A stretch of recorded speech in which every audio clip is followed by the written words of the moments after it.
En medio de la crisis política en Venezuela, el gobierno cubano termina reconociendo algo que durante años negó, que habían cubanos trabajando allí en una misión del Ministerio de las Fuerzas Armadas Revolucionarias. Como resultado del criminal ataque perpetrado por el gobierno de los Estados Unidos contra la hermana República Bolivariana de Venezuela, efectuado en la madrugada del 3 de enero de 2026, perdieron la vida en acciones combativas 32 cubanos, quienes cumplían misiones en representación de las Fuerzas Armadas Revolucionarias y el Ministerio del Interior. Y ese reconocimiento, aunque presentado como algo técnico y puntual, vuelve a abrir la misma pregunta: ¿hasta qué punto el Estado cubano ha intervenido en otros países mientras habla de soberanía y de no injerencia? Para responder eso hay que mirar la historia completa, y no solo Venezuela, lamentablemente.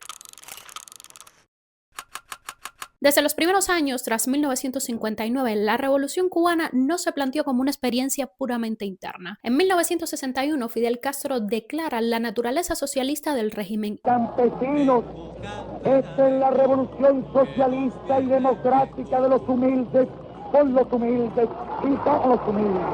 Y de inmediato, la isla comienza a posicionarse como centro de entrenamiento para guerrillas regionales. Un caso temprano y muy documentado ocurrió en 1967 con el llamado desembarco de Machurucutu en Venezuela. El 8 de mayo de ese año, un grupo de guerrilleros venezolanos entrenados en Cuba y acompañados por cubanos desembarcó en la playa de Machurucutu con el objetivo explícito de incitar una insurrección armada contra el presidente Raúl Llony. La operación fracasó y fue denunciada por el gobierno venezolano ante la Organización de los Estados Americanos. Este episodio fue parte de una estrategia regional que ya en los años 60 usaba la capacitación, el entrenamiento y el apoyo logístico desde Cuba para intentar incidir directamente en los procesos políticos de países vecinos.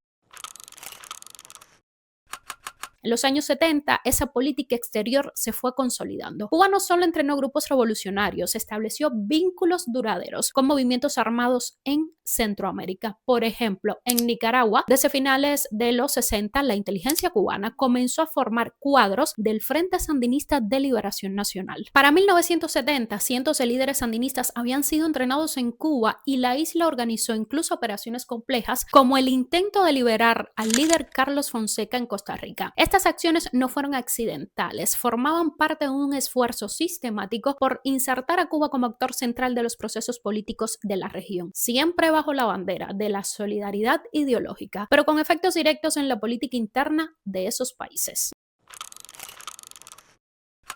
Mientras tanto, la proyección del régimen cubano no se limitó a América Latina. A partir de 1975, Cuba lideró lo que se conoce como Operación Carlota en Angola, un despliegue militar de enorme escala en el marco de la Guerra Civil angoleña. El primer contingente desembarcó en noviembre de ese año con instructores y batallones cubanos. La misión duró hasta 1991 con presencia continua de soldados, armas y asesoría técnica. En total, cerca de 450.000 cubanos entre militares, médicos, ingenieros y otros colaboradores pasaron por Angola en esos 16 años. Según cifras oficiales cubanas, 2.655 soldados murieron en esa campaña. No era un cuerpo de asesores aislados, era una fuerza armada completa, desplegada en un conflicto ajeno, enfrentando no solo a grupos rebeldes locales, sino también a tropas extranjeras como las de Sudáfrica, que apoyaban al bando contrario. Además de Angola, la historiografía documenta participación cubana en conflictos africanos en Argelia, Siria, el Congo y Etiopía en distintas décadas, siempre con fuerzas regulares o con asesoría militar en conflictos internos. Y en algunos casos, como en la invasión cubana a Panamá en abril de 1959, miles de combatientes cubanos y panameños intentaron instalar una revolución armada en ese país poco después del triunfo de la revolución en la isla, un hecho que marcó el inicio de un ciclo de intervenciones en América Latina desde el propio año 1959. Roberto Arias, un diplomático panameño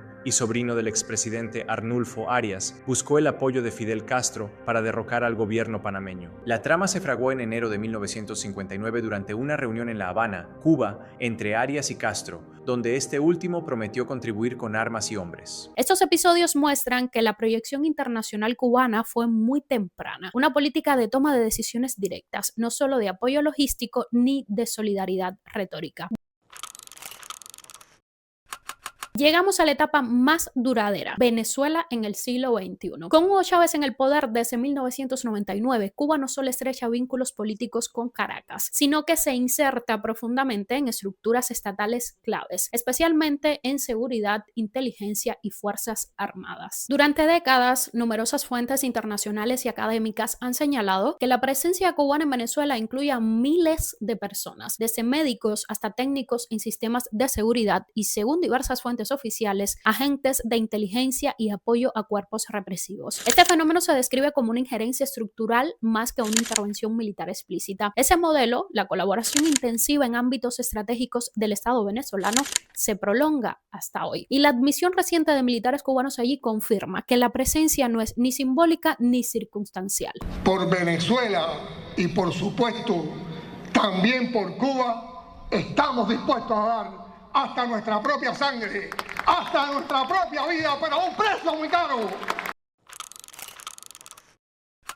Cuando se mira la historia completa, Nicaragua, Angola, Panamá, Siria, Yemen y la presencia prolongada en Venezuela parece un patrón. No se trata de acciones aisladas, no son meros apoyos políticos, son políticas de Estado diseñadas para influir activamente en procesos externos, a veces con fuerzas militares regulares, otras con grupos entrenados o estructuras técnicas integradas al aparato estatal de terceros países. Y eso tiene consecuencias reales en la estabilidad de regiones, en la soberanía de estados, en la vida de comunidades enteras. Y hoy, cuando se reconoce la presencia militar cubana en Venezuela como misión del MINFAR, no es una revelación, es la continuidad de una historia que empezó hace más de 6 décadas. Si este vídeo te aportó contexto histórico, suscríbete, comparte este contenido y escribe en los comentarios qué otro episodio de la política exterior cubana te gustaría que desentrañáramos con datos y contexto. Recuerda que aquí te cuento las noticias como una amiga bien informada. Nos vemos en el próximo reporte.